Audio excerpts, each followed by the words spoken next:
The year is 1624. In a coastal abbey that clung to pale cliffs above a restless sea, a bell stopped ringing and the air smelled of salt and ink. A morning light sliced through the cloister windows and fell on a pool of spilled beeswax and torn vellum, the familiar rhythm of vespers interrupted by footsteps that were not the sister's own. Inside the convent, a dozen nuns murmured the Lord's Prayer, their voices thin as thread and heavy as confession. The abbess, Maria, held a small silver reliquary that had been in her order for generations and felt its cold, engraved surface like a compass pointing to a life that was about to be recalculated.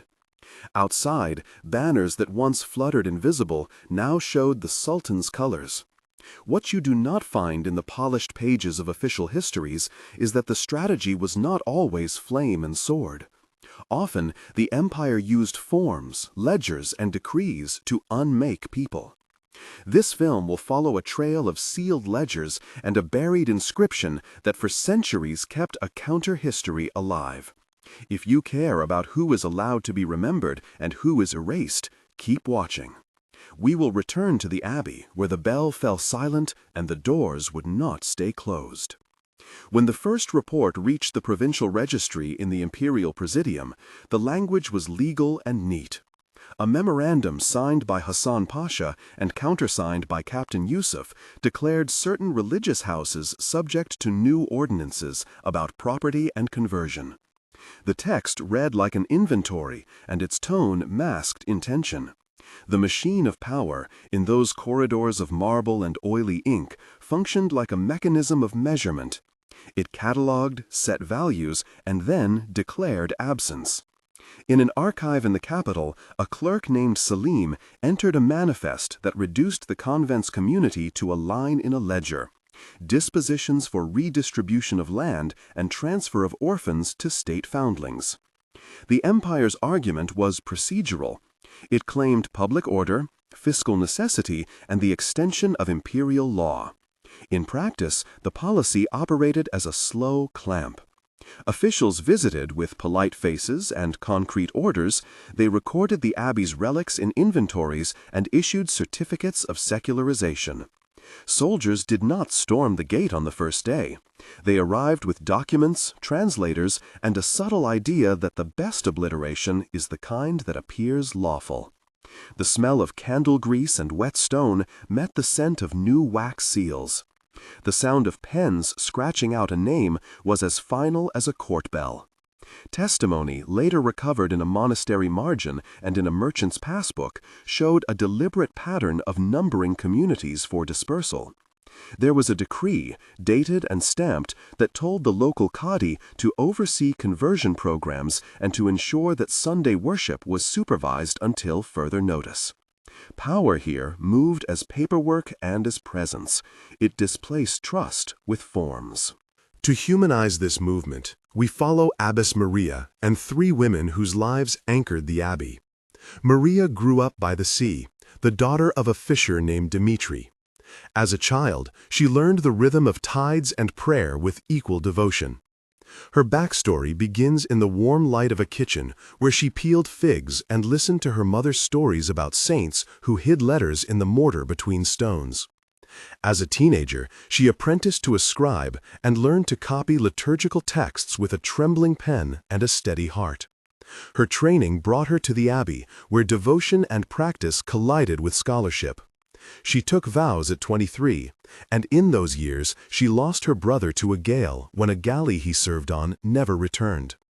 The memory of his last letter, folded into a hymn, sat beneath her reliquary like a ghost. The abbess later became known for keeping an unpublished register of names of girls she sheltered during harvest plagues, a ledger she scratched in secret when state ledgers threatened to reclassify them as orphans of the public trust. In the present, she carried both the humility of prayer and the stubbornness of someone who refused to let names evaporate into bureaucracy. This backstory, spread across folds of paper and incense, explains why she hid parchments and why the abbey's small acts of resistance mattered so much.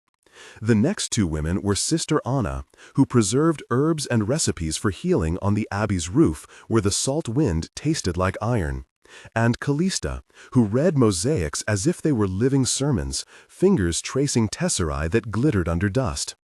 Father Theodoros, a retired priest who lived nearby, kept a copy of the abbey's original charter and came to sing with the community at communion time. Irene, a young novice, carried the voice of a new generation, quick and stubborn. Elena, the provincial archivist sent to audit records, would become an unlikely ally. Dr. Marcos, an archaeologist from the university, and a port official named Yusuf also appear in the records later as witnesses and interpreters. Each named person would play a specific role in both the survival and the exposure of what the state attempted. The first act of shock came without drums. Soldiers arrived one damp dawn, and the abbey woke to the metallic tang of imperial ink. A knock at the chapter house door, and a translator's voice asked to see the abbess. Sound met sound, the rattle of keys, the whispers of sisters arranging shawls, a dog barking in the valley below. The captain spoke through a translator. Dialogue unfolded, sharp and human. "Abbess Maria," he said, "we have orders to inspect your holdings." "You cannot simply walk in," Maria replied, her voice soft but firm. "These are sacred spaces," the translator returned. "State law applies," the captain insisted. Sister Anna stepped forward. "We have sisters who cannot stand the cold." "Of being moved, please tell us," she asked. "It means some properties will be reclassified," the captain said. "Reclassified for what?" Father Theodoros demanded. "For the maintenance of public order and conversion programs," the captain answered. Maria touched the reliquary. "Conversion of what?" she whispered. "Of institutions considered redundant or dormant, according to new ledgers," Selim had written later in the manifest. "You will be given lists," the captain said. "We will provide transport," Captain Yusuf added, a face that tried for sympathy. Irene looked at the sisters' faces and said, "Is there an appeal?" And the translator shrugged. The tone moved from bureaucratic to personal in small, measured steps.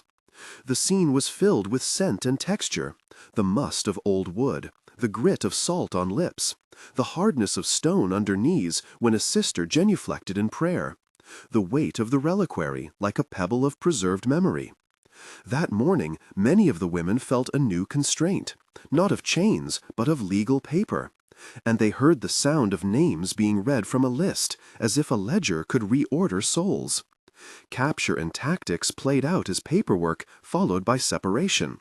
The official tactic was not mass slaughter, but administrative unmaking. A temporary chamber was set up in the abbey's refectory to register possessions. Dr. Marcos would later say in an interview that he had seen the lists, rows of names, items catalogued with surgical cold.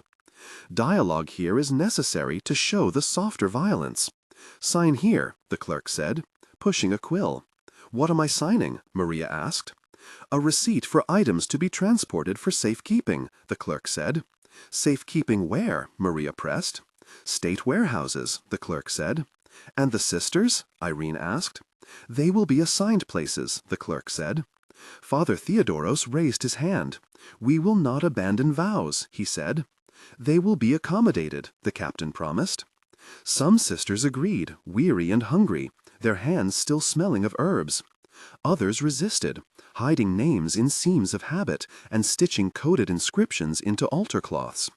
A testimony later found in a merchant's ledger described how Cloister carved the abbey's true register into a stone set behind a mosaic in a small chapel, an inscription meant to survive both water and law. The forensics of memory here were low-tech and stubborn. The crates that left the abbey carried relics signed over with reluctant hands and wax seals, the sound of rope and creaking boards joining the murmurs. A girl named Maria Anna, who had learned to read ledgers alongside the abbess, was separated from the older sisters and placed on a galley bound for the port city. The air aboard smelled of tar and fish, the taste of salt on the tongue, and the fear of leaving etched in a dozen small gestures. The march of displacement was less a spectacle than a slow attrition. Caravans moved along the coast and through mountain passes where the wind felt like a blade. The route turned once familiar villages into border markers, and every night the sisters counted the names that still slept together. They lost small things first, not banners but books, then herbs, then the small care of an old woman left behind in a wayside inn because of a clerical note that read, "Unfit to travel." In one valley, a child fell ill, and the caravan made camp by a spring that smelled of iron. Dialogue at a rest stop shows human tenderness and bureaucracy colliding. "We cannot leave her," Sister Anna insisted. "The order stands," the officer said. "She will be cared for," Father Theodoros pleaded. "We do what we can," the officer answered, but the ledger would later note a death by fever with a single line and no marginalia. The sensory ledger of the march is sharp. The dust in the throat, the sun burning the back of the neck, the metallic clink of shackles in a storage wagon, the taste of rationed bread that seems stale the first night, and then simply enough. There were small acts of resistance along the way, a smuggled relic hidden in a loaf, a psalm whispered beneath the noise of sand, a hand pressing a scrap of vellum into the folds of a soldier's coat. These were not heroic battles, but the daily keeping of names against erasure. Some soldiers, like Captain Yusuf, showed moments of private doubt. "We are following orders," he said once to Dr. Marcos, "but I have seen eyes that do not fit a ledger." Marcos replied, "A name can be a life until someone decides it is a line." The caravan left footprints and absences. The destination was a fortified port city where marble palaces glittered and the public squares displayed the empire's mosaics and inscriptions celebrating victories. The contrast could not be sharper. The sisters, arriving exhausted, found opulence and protocol, fountains that smelled of jasmine and gold leaf that shed a faint metallic dust on their habits. They were registered in chambers away from public view, a half-transparency that allowed authorities to claim humane treatment while controlling every small detail of memory. Within the palace complex, an inner office kept the original ledgers, and a registry room smelled of old glue, ink, and citrus oil used to clean surfaces. Here, the high official, Mehmed Pasha, exercised a slow certainty. Dialogue in the city adds the voice of authority and the plea of conscience. "These institutions must be integrated," Mehmed said in a meeting. "Integration means order," an advisor replied. Elena, the archivist, asked to see the original charter. "You cannot," an aide said. "The document is now property of the state," Mehmed stated.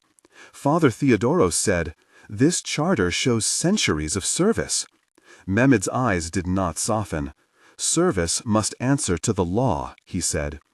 The sisters spent nights in anonymous rooms where the only familiar sound was the distant chant of a chapel in a merchant quarter, a tiny consolation. In a cell used as a temporary chamber, an inscription was found scratched into stone by some unknown hand. "We remember," in Greek, nearly erased but persistent. That small message became a pivot for the later archaeological search. What salvaged the truth was not a single heroic act, but the slow unraveling of records in two places at once, the physical and the archival. Dr. Marcos and Elena, working separately and then together, traced breadcrumbs. Elena found an entry in a palace inventory that mentioned a sealed chest labeled with a convent's name, delivered by a galley captain's manifest. Dr. Marcos found, beneath a church mosaic being restored in the old quarter, fragments of a ledger carved into lime plaster, a palimpsest that recorded names and dates in tiny strokes. The revelation scene involved close, painstaking work, smell of dust and stone, the rasp of brushes, the taste of cold air in a subterranean camera, and the sound of a translator reading aloud a line that had not been spoken for centuries. Dialogue during the excavation is careful and layered. "There is a line beneath the mosaic," Marcos said, voice hoarse. "Read it," Elena replied. "It reads like a list of women and a date," the conservator said. "This contradicts the palace manifest," Marcos whispered. "It means names were hidden here," Father Theodoros said, hands trembling. "It means the state catalog did not capture everything," Elena added. The team then located the sealed chest in the port archive, described in a ledger among ledgers marked with stamps and faint signatures. Inside were relics and a small codex with an inscription in the margin. These are to be kept until the Lord remembers them. Forensic analysis confirmed parchment fibers consistent with the abbey's script and a stamp linking it to the abbess's handwriting. An archaeologist found a hidden chamber behind a mosaic where Callista's inscription had been placed. The chamber contained woven habits, a rosary with a broken crucifix, and a slate with names carved in tiny letters.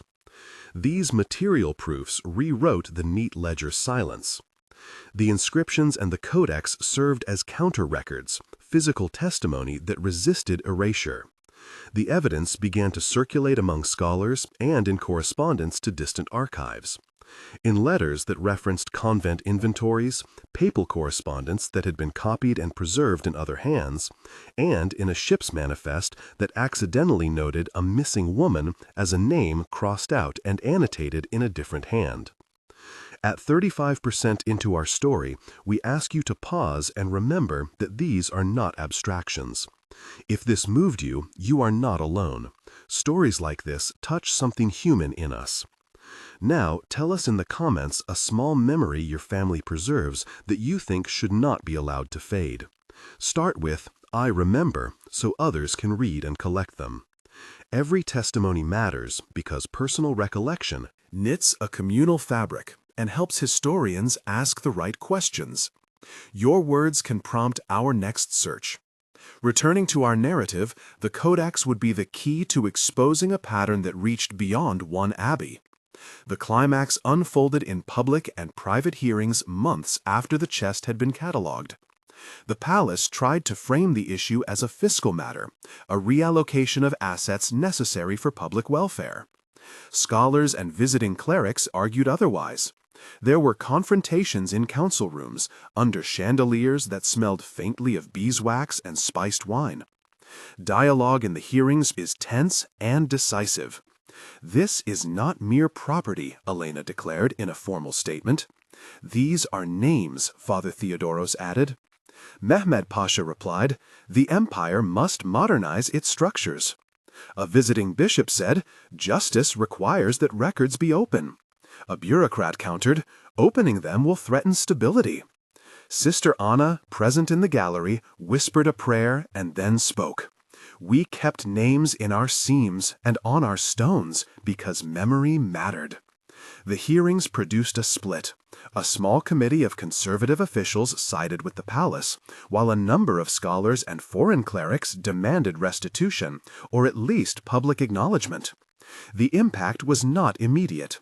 The empire's official ledgers remained, but the codex and the inscriptions became primary sources for a new narrative. Forensic handwriting analysis matched the abbess's script to entries in the codex and to a marginal note in a bishop's letter housed in a distant collection. Photographs of the carved names circulated among antiquarians and on a diplomat's desk. And slowly the public conversation shifted from procedural rationalization to moral reckoning.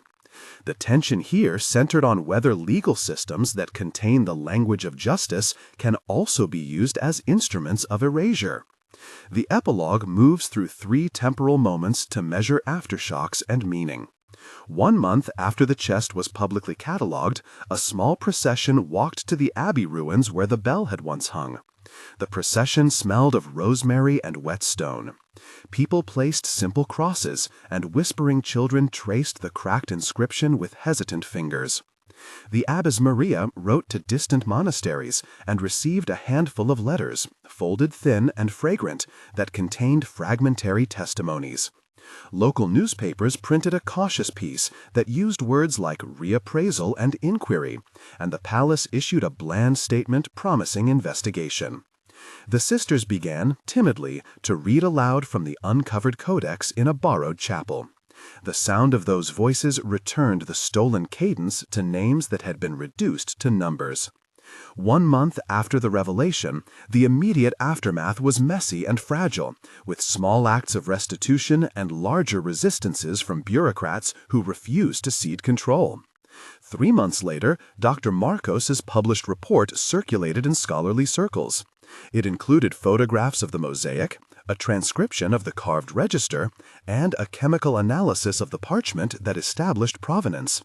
The city's museum curator, Irene, by name, organized a small exhibit that juxtaposed state ledgers with the abbey's hidden codex, the contrast impossible to ignore.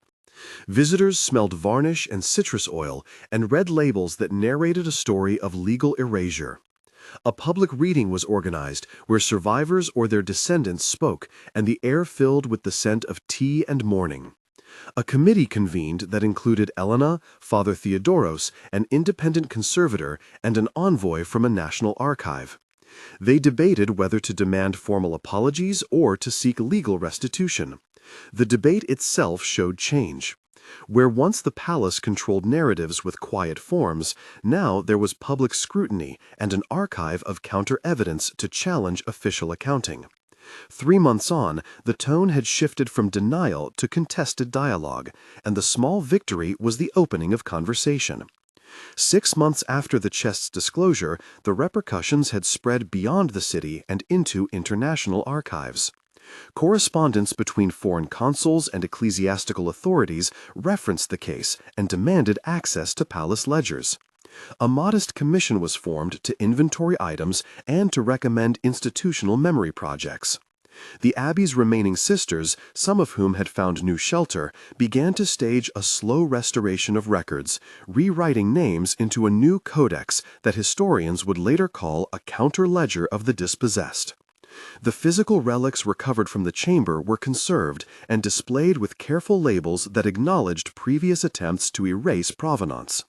The inscription behind the mosaic was reproduced in a catalog, and a traveling exhibit carried the story to 3 cities, where audiences smelled dust, sea salt, and candle wax as they listened. The moral question had migrated into the public sphere. Even if full legal restitution remained incomplete, the act of retrieving names had altered the memory landscape. The empire's ledgers could still state facts of policy, but they could no longer claim exclusivity over truth. In town squares, people began to speak about the cost of bureaucratic erasure, about how what looks like administrative order can become moral violence. Scholars continued to publish, archivists continued to request access to palace rooms, and a small fellowship was established to digitize marginalia from convent libraries. The lasting image was of a worn rosary on a museum plinth, its chain broken, but its beads still counted, each bead a life now named. The conclusion is simple and solemn. The bell of the abbey may have stopped, but the margins and stones held a countersong. The chest and the carved inscription do not erase the pain of those who walked away, nor do they undo the choices of men in power, but they prove that memory resists measurement and that material evidence can reopen the ledger of conscience. If institutions decide who will be recorded and who will be reduced to lines on a manifest, then it is our collective duty to read the margins and to keep voices alive. If you want to help recover other lost names, subscribe and join this community of memory keepers. The light that returns to a worn page is small and stubborn. It is also enough to remind us that the silence we inherit can be answered. The rosary beads count out a last phrase in the chapel of the recovered codex: remember and speak.